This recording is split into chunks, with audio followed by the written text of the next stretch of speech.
महाभारत का वह योद्धा जिसने अपने ही भाइयों का साथ छोड़ दिया।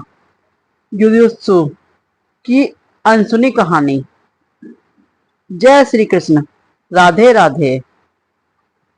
दोस्तों, जब भी महाभारत की बात होती है तो हमारे मन में अर्जुन, भीम, कर्ण, दुर्योधन और श्री कृष्ण जैसे महान पात्रों की छवि उभरती है।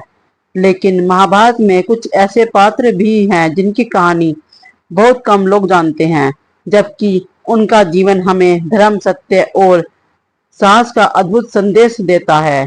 आज हम बात करने वाले हैं एक ऐसे ही भूले बिसरे योद्धा की जिसका नाम था युयुत्सु। वह वही व्यक्ति था जिसने धर्म के लिए अपने भाइयों के विरुद्ध युद्ध करने का निर्णय लिया था। उसकी कहानी इतनी प्रेरणादायक है कि सुनकर आप भी सोचने पर मजबूर हो जाओगे कि सच्चा धर्म आखिर होता क्या है।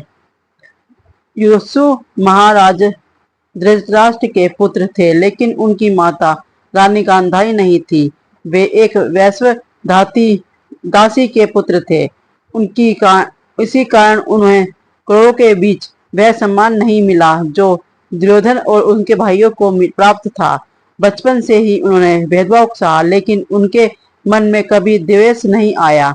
वे शांत, न्यायप्रिय और धर्म का पालन करने वाले थे। जहां दुर्योधन अहंकार, अधर्म और के मार्ग पर बढ़ रहा था, वहीं युयुत्सु सत्य और न्याय के पक्ष में खड़े दिखाई देते थे।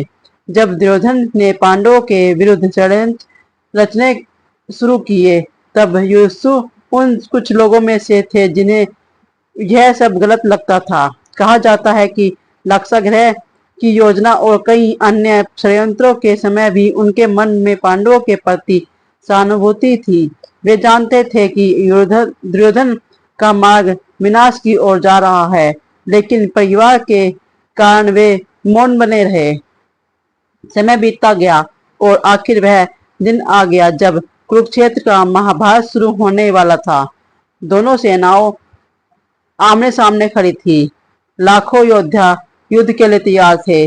तभी धर्मराज युधिष्ठिर ने यह घोषणा की, जो भी व्यक्ति धर्म के पक्ष में जाना चाहता है वह निसंकोच आ सकता है। यह सुनकर पूरी सभा में सन्नाटा छा गया। किसी को उम्मीद नहीं थी कि कौरवों पक्ष से कोई योद्धा पांडवों के पास जाएगा। लेकिन तभी एक ऐसा दृश्य देखने को मिला जिसने सभी को आश्चर्यचकित कर दिया। धृतराष्ट्र का पुत्र युयुत्सु अपनी सेना छोड़कर पांडवों के पक्ष में आ गए। उन्होंने कहा कि वे अधर्म का साथ नहीं दे सकते। सत्य और धर्म के लिए परिवार से भी बड़ा है। यह निर्णय आसान नहीं था। एक और उसके अपने भाई थे, उनका परिवार था, उनका जन्म कुल था। दूसरी ओर धर्म था। युयुत्सु ने धर्म को चुना। दुर्योधन इस निर्णय से क्रोधित हो उठा। उसे लगा कि उसके ही परिवार का व्यक्ति उसे छोड़कर चला गया, लेकिन युयुत्सु अपने निर्णय पर अटल रहे।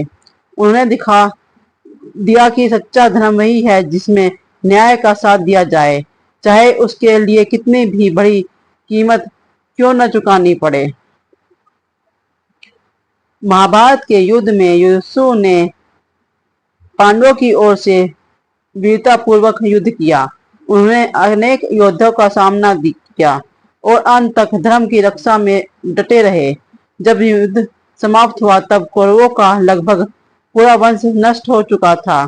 दुर्योधन और उसके भाई मारे जा चुके थे, लेकिन युयुत्सु जीवित बचे रहे। युद्ध के बाद जब धर्मराज युधिष्ठिर हस्तिनापुर के राजा बने, तब युयुत्सु को विशेष सम्मान दिया गया। उन्हें राज्य के महत्वपूर्ण कार्यों की जिम्मेदारी सौंपी गई।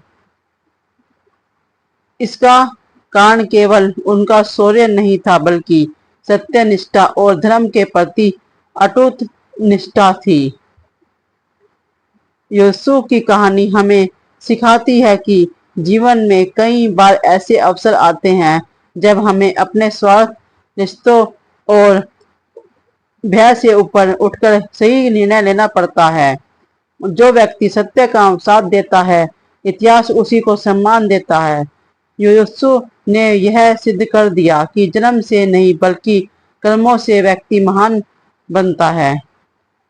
दोस्तों, हमारा महाभारत का यह पात्र भले ही बहुत प्रसिद्ध न हो, लेकिन उसकी सीख आज भी उतनी ही महत्वपूर्ण है। जब पूरी दुनिया एक ओर खड़ी हो और सत्य दूसरी ओर, जब सच्चा वीर वही होता है तो सत्य का साथ देने का साहस रखें। राधे राधे। जय श्री कृष्ण।